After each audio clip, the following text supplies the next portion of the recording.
जय श्री कृष्ण, जय श्री कृष्ण, जय राधा रानी की जय, जय सिया रामचंद्र की जय, जय वैष्णो माता की जय, जय श्रीमद् भगवद गीता की जय, जय सिया रामचंद्र की जय, जय खाटू श्याम की जय, जय वैष्णो माता की जय। जय श्री कृष्ण चरणेर जुगल चरण की जय। आज आमी श्रीमद् भगवद गीतार पंचम अध्याय श्लोक 24 पाठ करছি।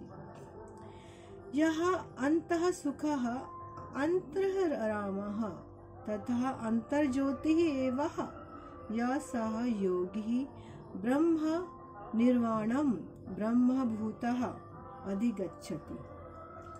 অনুবাদ, যিনি আত্মাতেই সুখ অনুভব করেন তিনি আত্মাতেই ক্রীড়াযুক্ত হয়ে এবং আত্মাতেই যার লক্ষ্য তিনি যোগী।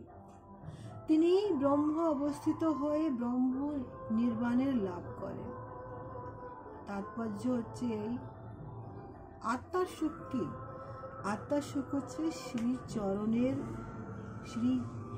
শ্রী যুগল চরণে নিজেকে সঁপে দেওয়া, তার চরণে হরিবোল করে দেওয়া। হরিবোল, এই যে সুখটা, এটা হচ্ছে আত্মার সুখ।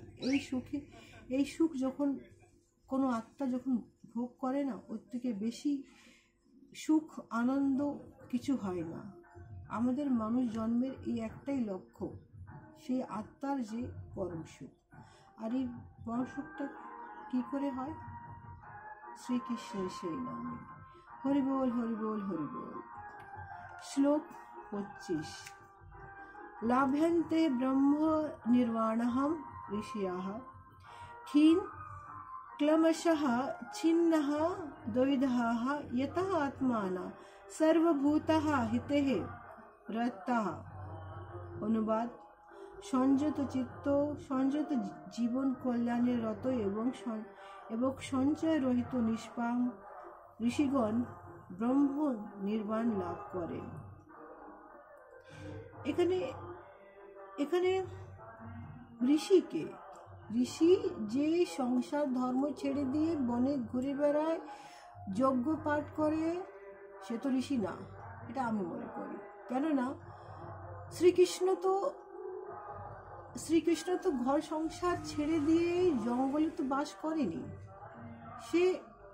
সে তো রাজা ছিল, সে তো রাজা হয়ে সে সবাইকে দেখেছে। সে কুরুক্ষেত্রে সে যুদ্ধে অস্ত্র ছাড়াই সে যুদ্ধ করেছে। সে অর্জুনকে অনুপ্রেরিত করেছে, অর্জুন দাঁড়াও, নিজে গান্ডীব ধরো আর যুদ্ধ করো। তার মানে ঋষিকে, শ্রীকৃষ্ণ সবাইকে কর্ম ঋষি হওয়ার উপদেশ দিয়েছে মহাভারতের সেই যুদ্ধতে, সেই কুরুক্ষেত্রে সেই মাটিতে, কি তোমরা কর্ম ঋষি হও, অর্থাৎ সমাজের মঙ্গলের জন্য কর্ম করো।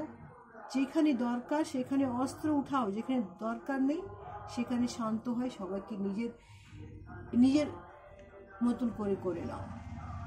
সেটাই বলেছে শ্রীকৃষ্ণ। অর্থাৎ ভগবান শ্রীকৃষ্ণ হচ্ছেন পরমভক্তা, পরম ঈশ্বর, পরমবন্ধু। সেই কথা ভুলে যাওয়ার ফলে মানুষ নানা রকমের কষ্ট পায়, যেমন অর্জুন পাচ্ছিল।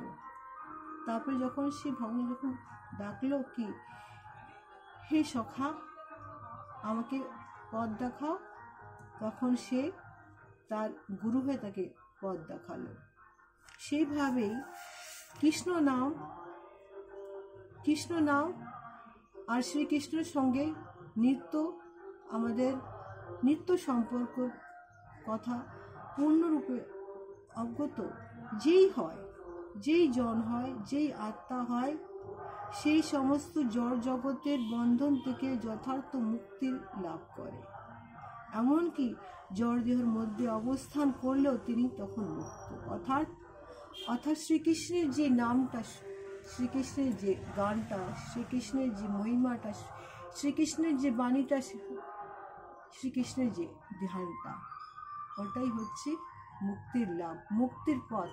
কিন্তু শ্রীকৃষ্ণ এও বলেছে, কর্ম করো, কর্মবীর হও, কর্ম ঋষি হও। জয় শ্রীকৃষ্ণ, জয় শ্রীকৃষ্ণ।